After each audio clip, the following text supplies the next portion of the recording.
Tollywood box office వద్ద ఇప్పుడొక పేరు గట్టిగా వినిపిస్తోంది. అదే మెగాస్టార్ చిరంజీవి అనిల్ రావుపూడి డైరెక్షన్లో వచ్చిన మన శంకరవరప్రసాద్ గారు సినిమా.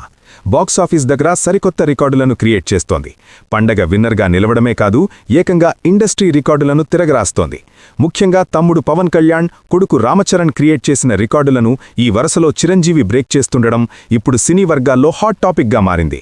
ఈ వీడియోని చివరి వరకు చూడండి. Please like, share and subscribe. అసలు మ్యాటర్లోకి వస్తే బుక్ మై షోలో సేల్స్లో ఈ మెగా మూవీ ఒక ఫీట్ సాధించింది. పవన్ కళ్యాణ్ నటించిన ఓజీ సినిమా ఫుల్ రన్లో సాధించిన 2.78 మిలియన్ల టికెట్ల సేల్స్ రికార్డును మన శంకరవరప్రసాద్ గారు కేవలం 6 రోజుల్లోనే క్రాస్ చేసింది. ప్రస్తుతం 2.81 మిలియన్లకు పైగా టికెట్ సేల్స్తో బాక్సాఫీస్ వద్ద అన్నయ్య సినిమా సరికొత్త రికార్డును క్రియేట్ చేసింది. తమ్ముడు సినిమా లైఫ్ టైమ్ సేల్స్ని అన్నయ్య కేవలం వారం రోజుల్లోపే దాటేయడం మెగా పవర్కు నిదర్శనం. కేవలం తమ్ముడి రికార్డులు మాత్రమే కాదు, కొడుకు రామచరణ్ సినిమా రికార్డులపైన కూడా మెగాస్టార్ దండయాత్ర చేశారు. గతంలో RRR సినిమా మీద ఉన్న డే 5 కలెక్షన్స్ ఇండస్ట్రీ రికార్డులను ఎంఎస్జీ బ్రేక్ చేసింది. 5వ రోజు అత్యధిక వసూళ్లు రాబట్టిన సినిమాగా నిలిచి చరణ్ రికార్డులను చిరంజీవి చెరిపేశారు. ఇక ఏపీ, తెలంగాణలో 6వ రోజు అత్యధిక షేర్ వసూలు చేసిన సినిమాల్లో కూడా అనిల్ రావుపూడి సినిమాలే టాప్లో ఉండడం విశేషం.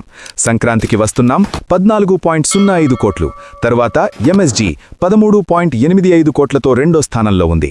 ఇక ఓవర్సీస్ బాక్సాఫీస్లో కూడా మెగాస్టార్ చిరంజీవి మానియా మామూలుగా లేదు. నార్త్ అమెరికాలో సైరా నరసింహారెడ్డి రికార్డులను అధిగమించి చిరంజీవి కెరీర్లోనే అత్యధిక వసూళ్లను రాబట్టిన చిత్రంగా ఎంఎస్జీ నిలిచింది. త్వరలోనే అక్కడ $3 మిలియన్ మార్కును టచ్ చేయబోతోందని ట్రేడ్ అనలిస్టులు చెప్తున్నారు. బుక్ మై షో వంటి ఆన్లైన్ ప్లాట్ఫామ్స్లో కూడా భారీ బుకింగ్స్తో పాత రికార్డులను బద్దలు కొడుతోంది. ప్రస్తుతం ఉన్న ట్రెండ్ చూస్తుంటే ఈ సినిమా 300 కోట్ల క్లబ్లో చేరడానికి పెద్దగా టైం పట్టకపోవచ్చు.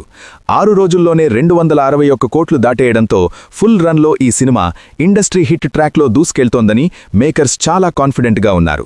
ఒక రీజనల్ కమర్షియల్ ఎంటర్టైనర్ ఈ స్థాయిలో వసూళ్లు రాబట్టడం టాలీవుడ్లో ఒక రేర్ ఫీట్గా మిగిలిపోతుంది. ఇక ఆదివారం రోజు కూడా ఈ సినిమాకు మంచి కలెక్షన్లు వచ్చే అవకాశం ఉంది.